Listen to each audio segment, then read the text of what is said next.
Llegó el momento de Nahuel Sosa, que hoy vino equipado además, ¿eh? Bienvenido, Nahuel, buenas noches. Hola, Daniela, ¿cómo estás? Bien, ¿vos? No te voy a preguntar el porqué del elemento, vos empezá y ya nos daremos cuenta. Bueno, hoy vamos a hablar de qué pasa con la virtualidad. Lo que sucede con el COVID es que de alguna manera se virtualiza nuestra vida social. Y lo vamos a ver desde una mirada crítica, ¿sí? Es decir, no porque uno sea antitecnología, pero sí está bueno tener una mirada crítica de qué pasa. A ver.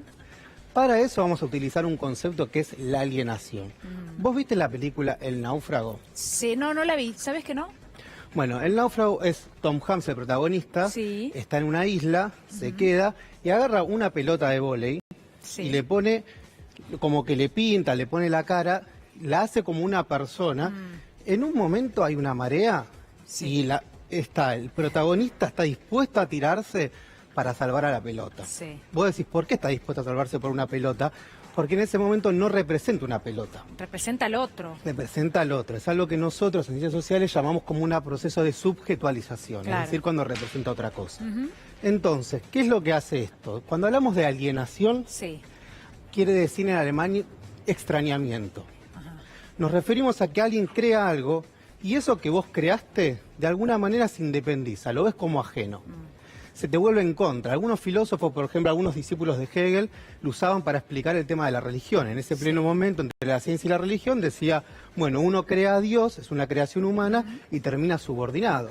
Marx, por ejemplo, lo utilizaba para explicar cuando los trabajadores producían mercancías en el capitalismo, lo que hacían con esas mercancías también quedaban subordinados, ¿no? Por ejemplo, no sé, un chico que está en McDonald's y está haciendo hamburguesas todo el tiempo, no tiene una apropiación con eso que crea.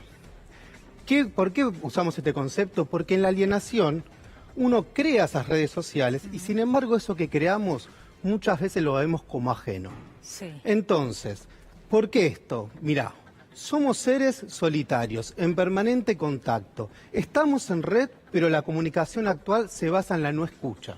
Eso es verdad. Es esta idea de creemos que estamos más conectados, pero sin embargo el estar más conectado no significa que nos estemos escuchando más. Aún en estos tiempos donde todos tenemos esa necesidad del otro, porque todo el mundo extraña muchísimo a aquellos que están del otro lado y todos estamos obligados a esta realidad virtual, digamos. No es que nos vamos quedando en casa, nos vamos aislando, sino que no nos queda otra. Exactamente. Entonces la idea acá es pensar cómo podemos hacer que esa interacción no sea alienante.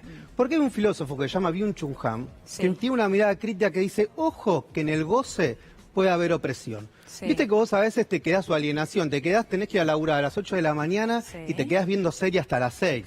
Entonces, de alguna manera vos pensás que te estás entreteniendo, pero hay una cuota de la alienación en eso, ¿viste? Mirá la próxima placa.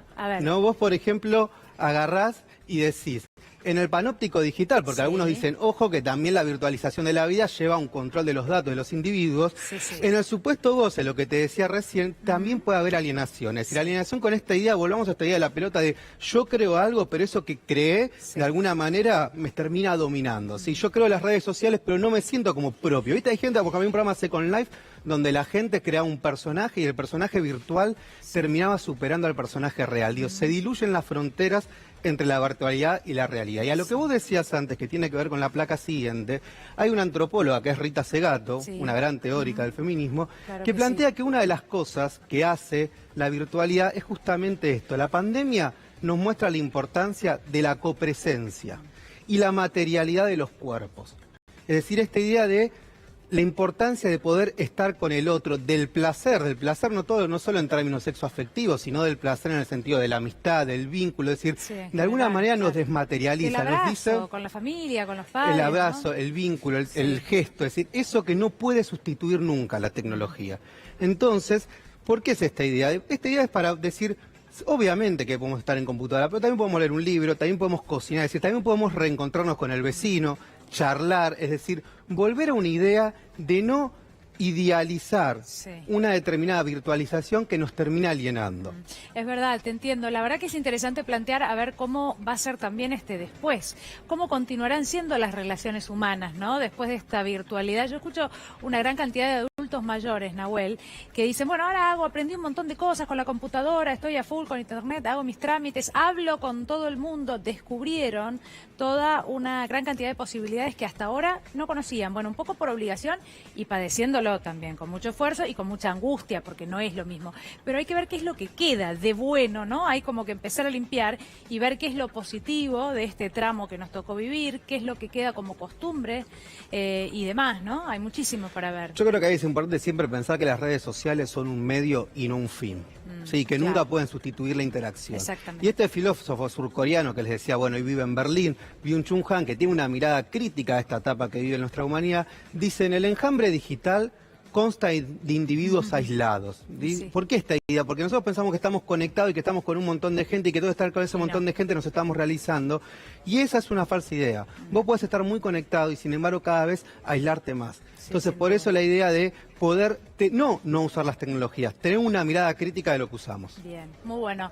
Gracias, Nahuel. Gracias a Muchísimas ustedes. gracias. Bienvenido, Antonio, y juntos.